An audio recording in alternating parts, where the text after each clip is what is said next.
if you're going to talk about heat, you end up talking about housing. You end up talking about Yeah. hunger, about climate, about pollution. I mean, it starts to tie so many different things together. Welcome to a movement of kindness and empathy. You're listening to Compassionate Las Vegas, the podcast. Embarking on a mission to unite our city under the banner of compassion, we're one among 440 cities around the globe standing together to build a more compassionate world. Now introducing the man leading the charge, your host, Will Rucker. Welcome to Compassionate Las Vegas, the podcast. This is season 5, and we are going deep into how compassion is practically applied in our community, in our state, in our world today. And so we're touching on a number of what I find to be very fascinating subjects. And this episode is no exception. We're talking about heat. We're in August. It's been hot, y'all. I don't know about you, but I'm just trying to stay cool. But it's hard here in Vegas. So we've got a very special guest, Ariel Choinard from the Heat Lab Resilience Center. Did I get that right? Yeah, you're so close. It's the Southern Nevada Heat Resilience Lab. There we go. And we're Yes. going to talk all about heat resilience and everything. So thank you for being a guest on the show, Ariel. I'm so excited to talk with you today. Thank you. I'm thrilled to be here. Thank you for having me. Absolutely. So we've had a chance to talk before this episode, which I don't always get to do. So I feel like we're just old friends catching up here. I feel the same way. Good. So to start us off, I want to ask the hardest question of the entire show. And it's, how do you define compassion? Wow. That is a really tough question. Um, I think for me, compassion is recognizing the humanity of the inherent humanity of everyone we meet, um, and to honor that with love and good attention. Man, well, this is a tough one. Yeah, but I think compassion comes from a space of love and empathy. And it's about recognizing everybody's inherent humanity, capacity for love, uh, and then acting accordingly. So when I think about the work I do on resilience and climate change and heat here in Southern Nevada, it does come from a compassionate place for people who are most impacted now and for future generations as well. So I try to just kind of always do the right thing with that love and that knowledge of our shared humanity in my heart. Yeah. Well, I mean, phenomenal answer. I couldn't have put it any better myself. I think that love piece is critical. You don't often hear that word in this sciencey space, but it's so important. And I think that at the end of the day, love is what matters most. Thank you for sharing that. So, for those that are unfamiliar with the area, can you describe some of the specific challenges that Southern Nevada, Las Vegas has due to extreme heat? Great. So I think when most people think of Las Vegas, they probably think of palm trees and the strip. They probably know it's hot. Southern Nevada is a very hot place. We have a pretty extreme climate. We get cold in the winters, not as cold as some places, but cold enough. And we get rather hot in the summers.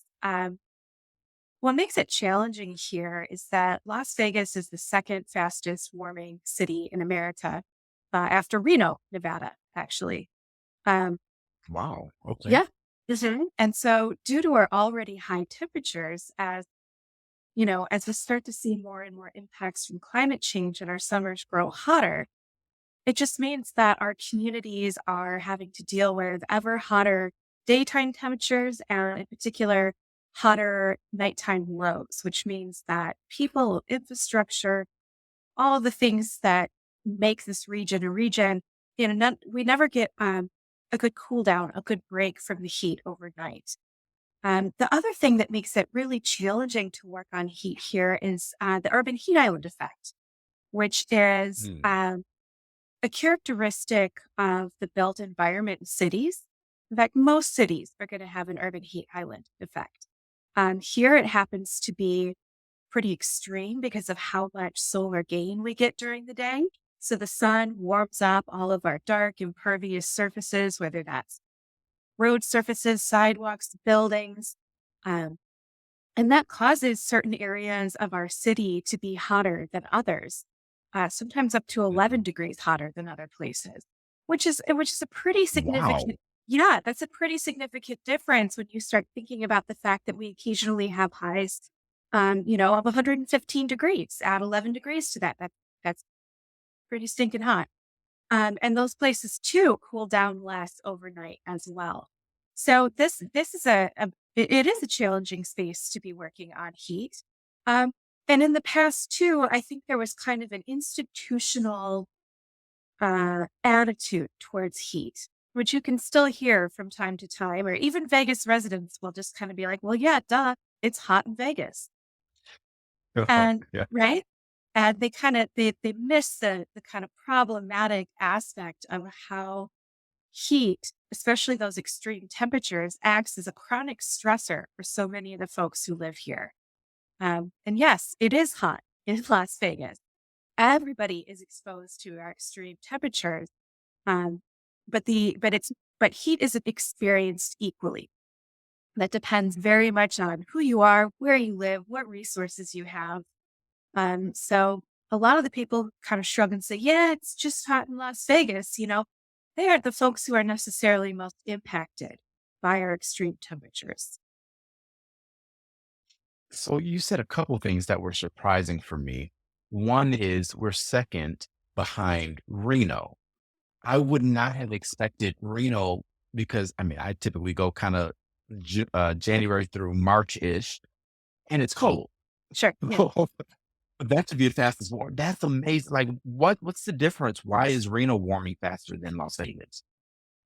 Well, it just has more room to warm, if that makes sense. So Okay.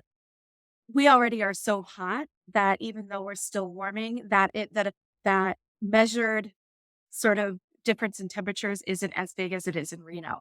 It's a little bit like how climate scientists say the Arctic is the fastest warming place on Earth. Does that kind of make sense a little? That's not the That makes clearest total sense. explanation. Okay. Yeah. It was cooler Yeah, to no, begin with, total sense. so it warms, yeah. So it's warming, it's more dramatic. Yeah, okay. But why? I just would not have expected I would have expected Phoenix or Tucson, something like that. But hey, at least we're first in something here in Nevada, right? Yeah, we're number one. So how does extreme heat impact different populations? And I'm thinking really like socioeconomics or ethnic or racial, that kind of thing. Yeah, I think unfortunately, and this is true of, again, a lot of cities across America, that urban heat islands are found primarily in Black and brown neighborhoods. And this is due to redlining and the type of i- unwillingness, how it's purposeful unwillingness to resource those communities in the past. And so folks there, maybe their homes are built differently or during a different time period and are not as well insulated. They don't have these neighborhoods may not have as many trees. There are a lot of different factors that can contribute to why a heat island is a heat island. Um, but that absolutely tends to be the case that those urban heat island neighborhoods also tend to be socioeconomically disadvantaged as well, which is really hard for residents there. If these are lower income areas or, just blue collar folks who work in their jobs. And, there are people here in Las Vegas who are choosing between keeping their home comfortable or putting food on the table. So when you think about an urban heat island neighborhood or region in our city, um, and think about the difference in temperature between those neighborhoods and neighborhoods with more trees or more affluent neighborhoods, you can see how that 11-degree difference has a huge impact on people's day-to-day life. Yeah. Is part of it just geographic? Like some locations are just higher up than others. That is definitely part of it here in the Vegas Valley. So the west side of town has a little bit of altitude on the east side of town. So being lower in altitude means that typically on the east side, it's handful of degrees hotter than it is on the west side.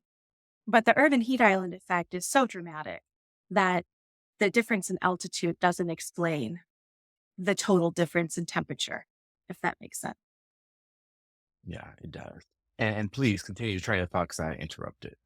Oh, that's okay. I was also going to point out too that age has a big impact on how vulnerable people are when it gets really hot. So if you have communities with a lot of senior citizens or even very young people, babies, toddlers, or neighborhoods where people have a higher incidence of chronic illness like congestive heart failure, COPD, asthma, um, those those factors can make certain parts of our city more vulnerable to higher temperatures. And the RTC, the Regional Transportation Commission, did a really wonderful study that was published a couple summers ago, 3 summers ago, kind of lost track now, that took a look at about, oh gosh, 13, 14 different variables to kind of visualize spatially where heat vulnerability kind of exists within the metro area here. And a lot of those neighborhoods are found on the east side. So this work, I mean, coming into the conversation, I'm like, well, it's fascinating, it's interesting because that's the scientist in me. And then, of course, this is compassionate Las Vegas. So that part of me is starting to rise a bit, and my heart's bleeding in a Yes. way. How do you personally manage looking at this data and seeing, oh my gosh, these people are impacted negatively, and it's such a big undertaking. How do you personally show self compassion and ensure you're resilient in this effort? Yeah, there are some really low moments. I remember feeling pretty low in the beginning of July when we were, going into that long period of extreme heat. And knowing that even though I'm working on this problem, and even though I'm working on this problem with really great partners, um, it still wasn't enough in that moment. The Southern Nevada Heat Resilience Lab is a brand new project. We got started in spring of this year. This is our first summer. And it takes time to build resilience, and it takes time to do this work Yeah. well and to do it um, with the proper types of engagement and information gathering. Um, but it was really hard to think about the stress and the suffering that communities were going to be going through during that period of extremely hot weather. Um, I know that people lose their lives because of heat. And I know that very often these are the same people that are vulnerable in other ways. They may be unhoused, they may be poor. There are other circumstances in their life that I think make it easy for people to look away from them or disregard their suffering. Uh, and that can be hard to know as well. Um, so I just try to give myself some space and some grace and know that I'm not doing this alone. And to have faith in my good partners and the other people who want this region and and our city to be livable and resilient today and into the future. And sometimes I take that heavy feeling and just kind of sit with it. It's a part of the work. I think There's so no. much in what you shared. Just sitting with it though, that can be difficult. It's something I encourage everyone to do is to have the full human experience, that full range of emotion, including the ones that are not pleasant. So I love hearing that you choose intentionally to sit with it. And then I also love hearing that collaborative aspect because we need each other. The way we've evolved as a species is only because we take care of each other. Mhm. And I think that's really powerful. Yeah. And occasionally I'll take that heavy feeling and sort of spin it on its head. And instead of feeling overwhelmed or, very sad sometimes, I turn it into being stubborn. And I just use Mm. it to help me keep going. Because it is a really, heat is a systemic issue. It touches on so many different aspects of our lives here in Southern Nevada. If you're going to talk about heat, you end up talking about housing. You end up talking about Yeah. hunger, about climate, about pollution. I mean, it starts to tie so many different things together. And it can feel like this really big, really snarly, wicked problem. And it is. And it's not until we find those nexuses for collaboration and start to create the conditions for change. Change itself is hard. But what levers can we pull? What conversations can we have? What can we do to create the conditions for change so that we can find those levers and pull on them and create that better future? When we come back, I want to talk about your mission, which includes co-creating. Mhm. And so I want to hear your take on how you actually engage those that are most impacted by heat and how you do outreach into those communities and all that good stuff right after this. Treat others how you'd like to be treated. And that's the golden rule. Camp Anytown has taught me that knowledge is power, and if I utilize my voice, I can make a difference in the world, no matter how big or small. I learned that as long as we stand together, we can accomplish so much more. What Camp Anytown has taught me is that I am not crazy to think I can change the world. I'm crazy if I think I can do it alone. Camp Anytown has taught me that just because I'm different does not mean I don't belong. I learned at Camp Anytown to be more compassionate because you never know what somebody else is going through. Camp Anytown is a no-cost youth leadership camp that trains high school students in diversity, community, and inclusivity. When you choose the Golden Rule license plate, you play a part in a local camp that helps shape a better tomorrow. Learn more at dmvnv.com. This is Compassionate Las Vegas, the podcast. I'm Will Rucker, and here today from the Southern Nevada Heat Resilience Lab. I think I got that right this time. You nailed it. Before the break, we were talking a little bit about how you personally show resilience. And one of the things you mentioned was collaboration. So in your mission, you talk about co-creating this resilience, right? How do you engage communities and those that are impacted in your work? I mentioned before that we are a new project. So our engagement efforts are just beginning. But what we're trying to do is to better engage the folks who are most impacted by heat. In the past, other planning around heat, other discussions around heat, people might have sent out a survey or, like a web survey or a link or, an attempt was made at engagement.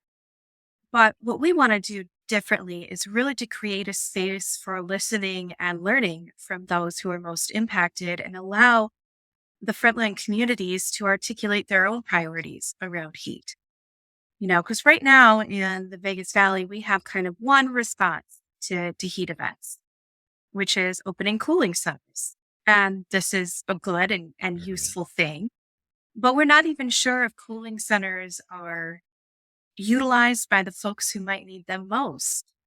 And so what we're doing actually this month on the 30th, we're meeting with leaders of community-based organizations from those urban heat island neighborhoods, representative of the populations that are most impacted by heat for kind of a listening session.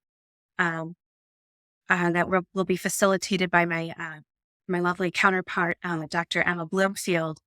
And then at the end of September, we're going to be holding a community member listening session. So we're going to use the feedback from the community leader listening session to help kind of focus and put some framework around the community member listening session so that we're giving folks confidential, that's really important, a confidential space to come and share what their experience with heat is, what resources they need, where we can do better with engagement, How are people talking about heat in these neighborhoods? How are people talking about heat across Las Vegas? What messages are going to work best for their communities? That's not something we, that's not something we know. There are people who make tons of assumptions about that. We're not making that at this point. Yeah. Yeah. And I think that's the heart of co-creation is putting yourself in that constant learning and listening space so that as we move forward, we're following the direction of the folks who are most impacted by heat. And so further messaging and engagement will be more of a conversation. It'll depend very much on what we hear. So I think that's still a little bit unusual in heat work. I think some places kind of assume, okay, people need cooling centers and they need trees, and neither of those things are bad. And both those things might be very appropriate for Las Vegas as well. But until we hear that from the folks who need those resources the most, we're not going to assume that that is the right solution. Yeah. And I don't know that I thought a lot about heat directly prior to your work. And I mean, I know that I've personally been hot, Yeah, right. but I mean, outside of that, just thinking about the domino impact of heat, I think is something that is just newer in my consciousness. So I'm really grateful we're able to have this conversation. And you kind of already answered the question, which was, how are others thinking about heat? Mhm. And what I heard you say is that's why you're holding these listening sessions to figure that out. Yeah. Because it's not really, there are a lot of assumptions about how people think about heat, but we don't know until we ask, what is it like to be an outdoor worker? What is it like to have to wait for public transportation? There are so many different ways that heat can impact different people in our community, and giving them the space to, because people are the experts on their own experience, giving folks the space to tell us what they need, to tell us, oh, I don't really use cooling centers, but another neighborhood pool would be great. We don't, I'm, I'm just pulling that out of thin air because we don't know what we're going to hear. So Yeah. this is very, and I really want these conversations to be ongoing. I get very excited when I think about listening in this way, because I think that's a space where change can emerge, where something new can be heard. So I get very excited about the potential to be a part of, creating a habitable Las Vegas. Yeah. Yeah. So let's stick with this excitement. And I want to dive into your imagination. How do you envision a heat adapted Southern Nevada? And I guess really a heat adapted Nevada, since we've got Reno in the mix too. That is such a complicated question, because there's so many different aspects to it. When I imagine a heat adapted, we'll just go with the Vegas metro area because that's where my expertise lies. I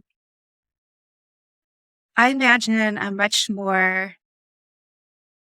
involved community voice on deciding what adaptation measures are going to be most effective. So that could mean anything from increased tree canopy to built shade structures, cool roofs, solar covering the parking lots, um, different types of ground cover as we start to remove turf, which is good because it saves water.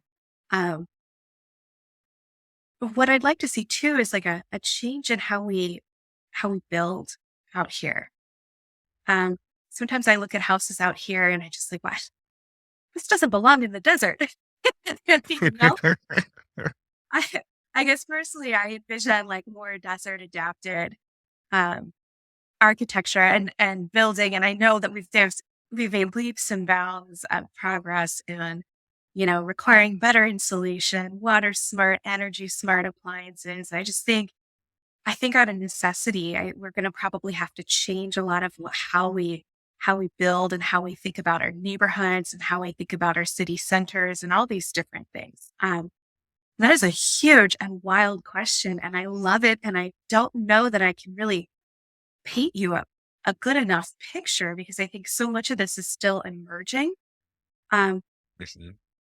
but what I'd like to imagine is a Las Vegas that is habitable and comfortable and well adapted to this extreme climate, not just for today, but for 50 years into the future. You look at some of those climate projections and we think it's hot now. Take a look at what it's going to be like 50 years from now. So we need to think not only about, what the city looks like today or what Nevada looks like today. We also have to start visioning for those future generations that want to call Nevada home. Yeah, that's so important. And I love the indigenous tradition of thinking 7 generations down. How does what I do today impact that seventh generation? So I love your approach. I think it's so important. One of my mottos is nothing about us without us. And I feel like that's the spirit of how you're approaching this work. And it's so broad, it's so complex. I mean, you have a life's work ahead of you for sure with this. I want to know how you got involved in heat. Wow. Once upon a time, I worked in agriculture in Colorado. And I Okay. started thinking a lot about changing climates and water scarcity and food production and urban areas.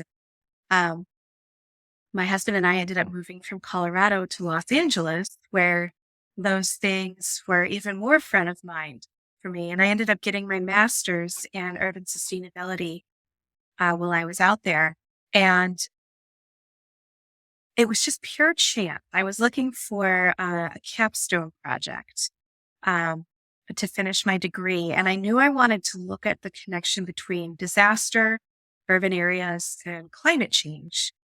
And my advisor said, "Hey, I know somebody at the LA City Office of Resilience." And I said, "Well, that sounds really cool."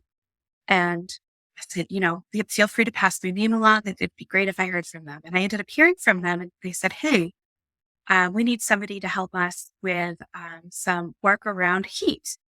And I was like, wow, that sounds really fascinating. And from day one, I was hooked on the subject matter. So I was lucky enough to work on heat up there in LA, and then life threw us another curveball. We ended up out here in Las Vegas. And I'm proud to say I've continued that work here. There are so many different climate impacts that we think about, that we know about, some that we don't, the unknown unknowns. But one of the things that we're absolutely positive of is that more people are going to be exposed to extreme temperatures as our climates change. Um, I can't say I realized exactly how deeply relevant heat was going to be when I said yes to that first project. But I'm just so grateful I did. It's just one of those wonderful moments in life where you say yes and you find your passion and you get to keep it going. I know I am very, very lucky to do work that I find meaningful and that hopefully provides value to the communities that I live in. Wow.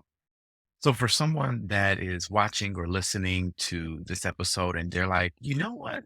I want to get engaged in this or I want to know more. What would you share with that person and how would they be able to connect with your work? Well, I would just say, drop me an email. I'm happy to chat. Like I'll take you out for a cup of coffee. We can mull it over. The other way to get involved is to look for those volunteer opportunities. And there are so many different volunteer opportunities that connect with heat, even if it's volunteering at a food bank.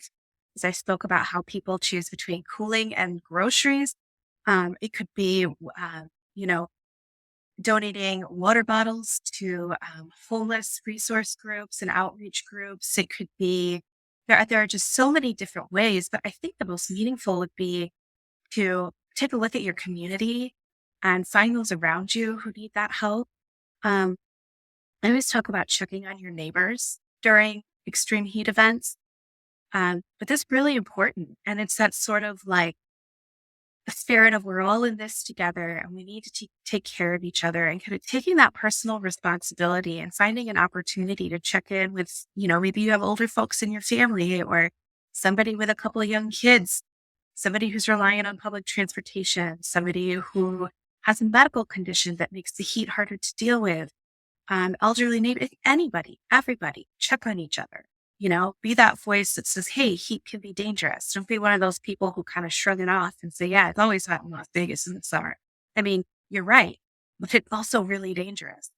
But if folks are interested in pursuing a more academic route towards working with heat, I'm happy to have a conversation with them.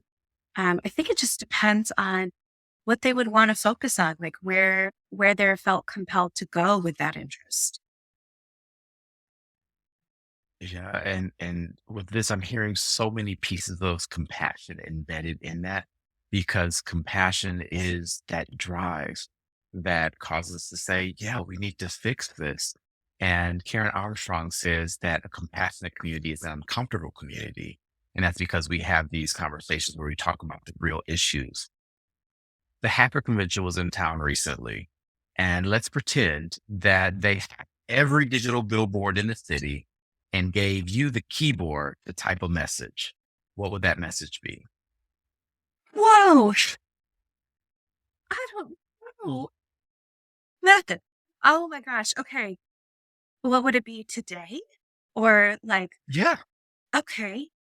It would just be kind.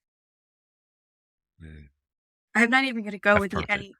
any heat related messaging. Like if it were a heat wave, I'd probably feel like heat is dangerous. But like, no, be kind. Be kind. It's easy to be kind. Mhm. Wow. Well, I want to thank you so much for reaching out, for joining the podcast. I'm looking forward to our continued work together on this. And there's so much to do, and your approach and your heart and your energy, it's just something that is so needed in our area. So thank you for being you and for the work that you're doing. That is a beautiful compliment. Thank you so much. You're welcome. It was a delight to be here. I hope we get to do it again. Yes, we certainly will. This has been Compassionate Las Vegas, the podcast. I'm Will Rucker. And as I always remind you, you are not just a drop in the ocean. You are the entire ocean in a drop. And what you do matters. So live compassionately and be kind. See you on the next episode.